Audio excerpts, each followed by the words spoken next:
Welcome back to Wally's Nursing Videos. In today's lecture, we're discussing the chronic complications of diabetes, with a special focus on endothelial dysfunction and how it contributes to microvascular and macrovascular complications.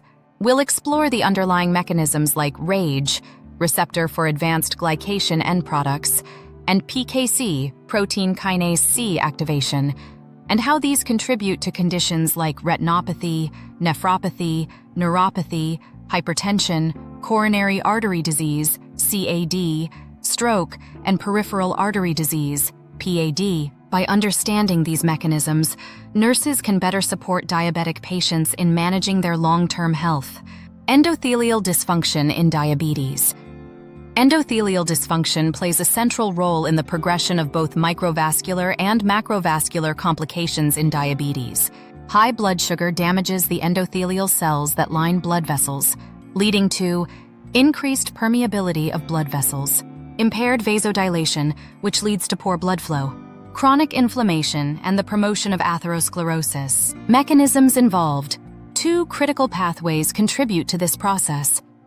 RAGE, receptor for advanced glycation end products, pathway. PKC, protein kinase C activation. RAGE pathway, receptor for advanced glycation end products. In chronic hyperglycemia, advanced glycation end products, AGEs, form when glucose binds to proteins, lipids, or nucleic acids. These AGEs can then bind to RAGE receptors, which are found on endothelial cells and other tissues. When AGEs bind to RAGE, it triggers a series of inflammatory and oxidative stress responses that further damage the endothelium. This contributes to the thickening of blood vessel walls, narrowing the lumen, and accelerating atherosclerosis. Key nursing consideration. Education about controlling blood glucose levels to minimize AGE formation is crucial in preventing long-term damage. Protein kinase C, PKC, activation. PKC is an enzyme activated by high levels of glucose, particularly in endothelial cells. When PKC is overactivated, it leads to several damaging effects. Increased production of vasoconstrictors, such as endothelin-1, leading to vasoconstriction and impaired blood flow. Increased vascular permeability, promoting leakage of fluids and proteins into tissues. Increased production of pro-inflammatory cytokines, which worsens inflammation and endothelial damage. Key nursing consideration. Understanding how elevated glucose triggers PKC activation can help in formulating interventions aimed at reducing vascular damage. Microvascular complications. Microvascular complications arise from damage to the small blood vessels and are characterized by capillary basement membrane thickening. These complications often affect the eyes, kidneys, and nerves. Capillary basement membrane thickening. Chronic hyperglycemia causes the basement membrane of capillaries to thicken, which impairs nutrient and oxygen exchange, leading to tissue damage. This is particularly harmful in organs like the eyes, kidneys, and nerves, resulting in the following complications. Diabetic retinopathy. Retinopathy occurs when the small blood vessels in the retina are damaged, leading to vision problems and, in severe cases, blindness. Non-proliferative retinopathy is an early stage where small blood vessels weaken and leak fluid. Proliferative retinopathy occurs in advanced stages when new abnormal blood vessels form but are fragile and prone to rupture. Assessment and diagnostic clues. Early detection through regular eye exams is essential. Patients may report blurred vision or floaters in their vision. Therapeutic interventions. Control of blood glucose and blood pressure is critical to slow progression. Laser therapy may be necessary to treat areas of retinal damage. Diabetic nephropathy. Nephropathy results from damage to the glomeruli in the kidneys, leading to proteinuria and a decline in kidney function. Over time, this can result in end-stage renal disease, ESRD. Assessment and diagnostic clues. Regular monitoring of microalbuminuria, small amounts of protein in the urine, is key for early detection. Serum creatinine and GFR, glomerular filtration rate, should be checked to monitor kidney function. Therapeutic interventions. Use of ACE inhibitors or ARBs can help protect kidney function. Good blood glucose and blood pressure control are vital. Diabetic neuropathy. Neuropathy refers to nerve damage caused by diabetes, with peripheral neuropathy being the most common form. This occurs due to poor blood flow to nerves and the direct toxic effects of high blood glucose on nerve fibers, leading to pain, numbness, and tingling, especially in the extremities. Assessment and diagnostic clues. Conduct routine foot exams to check for signs of neuropathy or infection. Monofilament tests are useful to assess sensory loss. Therapeutic interventions. Strict blood glucose control is essential to slow progression.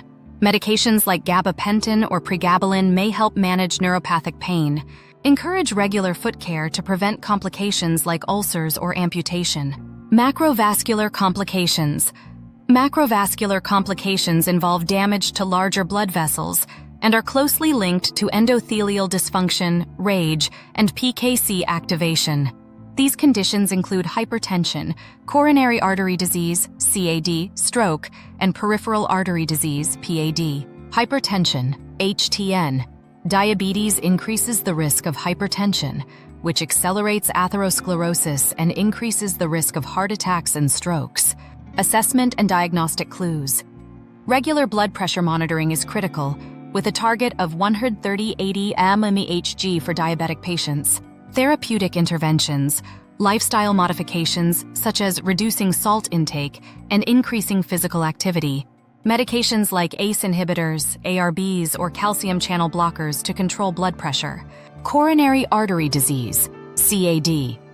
CAD is a leading cause of death in people with diabetes, caused by the buildup of atherosclerotic plaques in the coronary arteries, which reduces blood flow to the heart and increases the risk of heart attacks.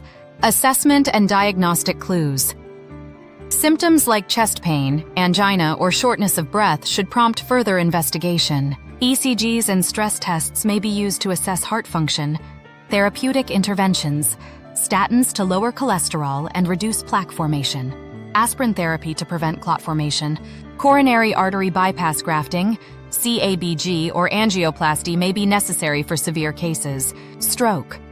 People with diabetes have an elevated risk of stroke due to atherosclerosis and endothelial dysfunction in the blood vessels supplying the brain. Assessment and diagnostic clues. Watch for signs of stroke such as sudden weakness, speech difficulty, or confusion. CT scans or MRIs are used to confirm the diagnosis. Therapeutic interventions. Antiplatelet therapy or anticoagulants may be used to prevent strokes. Prompt treatment with thrombolytics in acute stroke settings can improve outcomes. Peripheral artery disease, PAD. PAD occurs when atherosclerosis affects the arteries in the legs, reducing blood flow and leading to claudication, pain with walking, and an increased risk of ulcers or amputation. Assessment and diagnostic clues. Assess for leg pain with exertion, which improves with rest. Tests like the ankle brachial index, ABI, can evaluate blood flow in the legs. Therapeutic interventions. Smoking cessation is crucial. Medications to improve blood flow or surgical interventions like angioplasty may be needed in severe cases. Nursing role and management. Nurses are essential in educating patients and providing early screening for chronic complications. Education. Teach patients about managing blood sugar, preventing complications, and the importance of lifestyle modifications. Screening. Encourage regular exams for eyes, kidneys, and feet, along with cardiovascular risk assessments. Intervention. Collaborate with healthcare providers to manage blood pressure, lipids, and glycemic control. Chronic complications of diabetes are driven by mechanisms like RAGE and PKC activation, leading to endothelial dysfunction and significant vascular damage. By staying vigilant and proactive, nurses can help patients prevent or delay these complications, improving their overall health outcomes. Thanks for watching Wally's nursing videos. Be sure to like, subscribe, and share this video with your colleagues. If you have any questions, leave them in the comments and I'll be happy to help. See you next time.